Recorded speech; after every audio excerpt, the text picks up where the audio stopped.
Darren, how are you doing? It's been a while. Good, Martin. Great to see. Yeah, it has been a while, too long. Definitely. And obviously, we're having a conversation, and hopefully, the end is in sight. This horrible virus is, continuing to drop and may keep dropping and just disappear. So, yeah, hopefully, we can get back to a form of normality very soon and get back to normal and going and doing and loving what we do best. Hopefully, sooner rather than later. Absolutely, yeah. We're looking forward to it, aren't we? It's been a real long time, and it's a frustrating time, I suppose, for you as well. Massive, Martin. You look at all the things you've been used to doing. I could see you look at again through social media. I try to avoid social media. I don't watch news or anything like that because everything's doom and gloom, and it's sad to see. And the football inside of it, is always people's go to, where they can go and watch their local team on a Saturday, and it's great and it's relaxing, and you realize that a lot now when you're sort of in this lockdown effectively. The like of people's work's taken in their computer, the like of we're having a conversation, it's taken as the computer. It'll be great to get back to the good old style of sitting down with someone and having a cup of tea or a coffee and just talking about old times. And hopefully that'll happen soon. At the moment, we're still in a lockdown.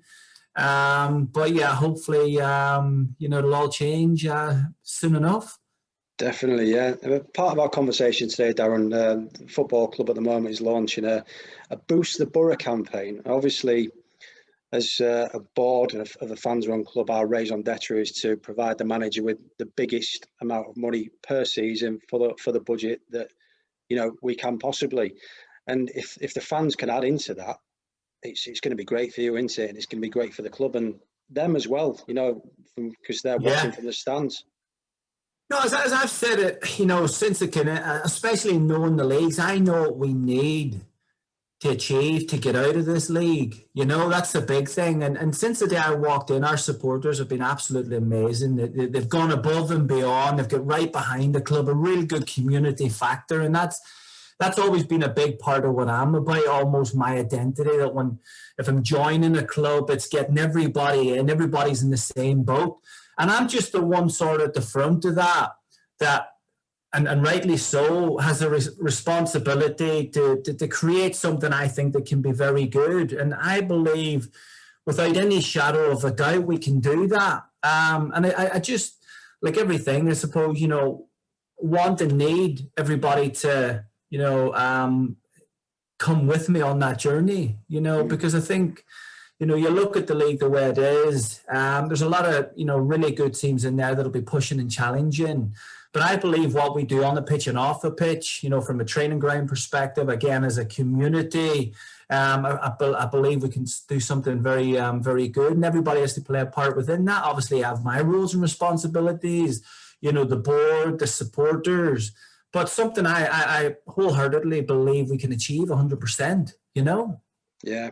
Well, every penny that's raised in this is going into your budget as well.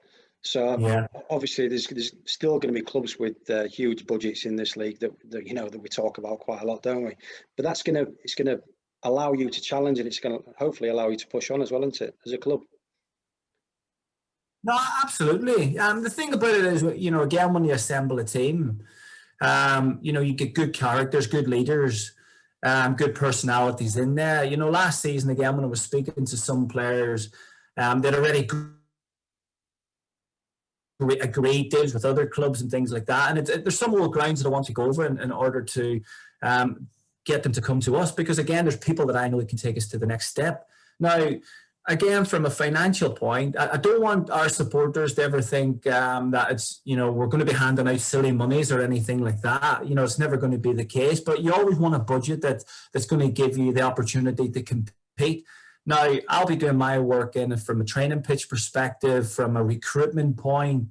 As you know, I'm very, very hands-on on what I do on the pitch, off the pitch, on the training ground, and that will continue. And it'll, as best I can, I will always try and do more.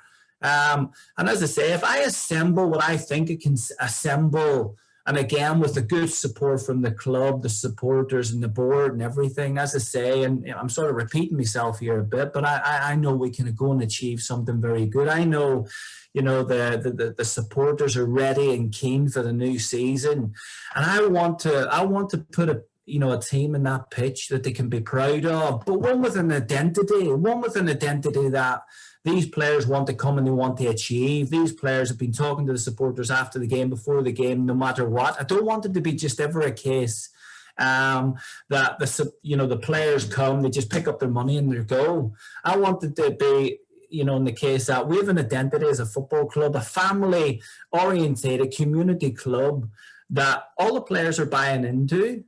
Buying into the success and the future of the club, and one that everybody can be proud of. And I have no doubt when we achieve all that, we'll get the results on the pitch. I wholeheartedly believe that. I've got a vision and I've everything set out how I want it to be done. And if we can, as I say, get them key. Our supporters know, they come to a lot of the games. They know the areas that what we need and what we need within them areas. Not just talking ability levels, but you're talking leadership experience. And I'm very, very hopeful.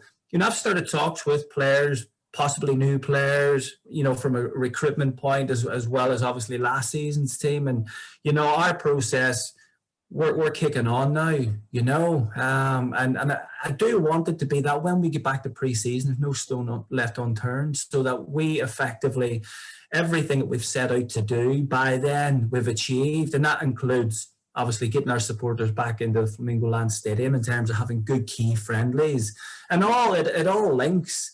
But as I say, the big thing, is just getting the thumbs up that we can continue or get back to doing what we love doing, and that obviously goes with the government sort of letting us out and letting us get at doing everything that we love to do. Yeah, you touched on it there, Daz. There is light at the end of the tunnel, but how are you looking recruitment wise? Obviously, you've got a squad in place at the moment. Will that be much change for next season or very similar? Yeah, it'll be similar. But again, I still think we need some key areas. You have a couple of players to come back as well, like Akira Malelji, Luke Paradise, Isaac Asenso, key players, to come back as well. But also targets. And, as I said before, even our supporters will know the key areas, that we need. I feel we need some more leadership in there. We need some experience because we've some fantastic players in there. And I want it to be a situation, for example, if we're attacking teams that you've good experienced players behind to say, push on, I'll say, that type of thing from a tactical point. And it's areas that I think we need to strengthen. So again, as I say, I've started talks. I've started speaking to quite a few in regards to these specific areas. They're players that I tried to also sign last season. But again, being too late or them agreeing something with another club, it just didn't happen. So it gives us the opportunity now to go over that and again, start them talks again so that we can, potentially sign them for Scarborough. And as I say, if we get the targets I believe that we can do, I firmly believe with everybody's input, that we can go and do something very special, I believe. Yeah, and looking at the Boost the Borough Fund itself, every pound will make a difference, won't it? Because it all goes towards your budget. So it's just extra cash for you to have available to bring players in. Absolutely. No, and anything, and I know things, are very difficult at the moment, especially for income, for house, certain houses and things like that. But as I said, if there's anything you can contribute to the budget or whatever, it would be fantastic because effectively I want to achieve something that our supporters and everything are proud of. Our supporters know where we should be, for our fan base and everything that we have, and I believe everything that we can achieve, we should be higher, so it would be amazing if, again, the supporters could help with that, to achieve that. And as I say, from my point, I'll give absolutely everything and more to make that happen on the pitch as well as off the pitch, but in different ways. But where it so much matters on the pitch to create that success I believe we can do that. But, you know, again, if our supporters could, you know, do that little bit to help as well, it'd be greatly appreciated. Definitely does, yeah. Once again, thanks for your time. It's been an absolute pleasure. We're looking forward to seeing you again in a dugout and just not in the front room. I'm so sick of my front room now. It's unbelievable. No, hey, as you say, Martin, what I would do, just you know, sit in a cafe, sit in the dugout. Yeah. What I would do, and I think, you know, if one thing it's taught us in these tough times is to appreciate the small things, and you know, the I suppose the input of conversation. You know, to be out in the street and talk to someone, you know, freely without a mask and without social distancing, and I just hope we can come back to that. You know, the big thing is getting out of this national lockdown, and, you know, and just ensuring everybody's okay, because a lot of people have struggled in these times through mental health and things like that, and it's very sad to see. So hopefully a brighter horizon is over the hill and we can get back to normality soon. Yeah, looking forward to it, Daz. You take care, mate. Thanks for your time.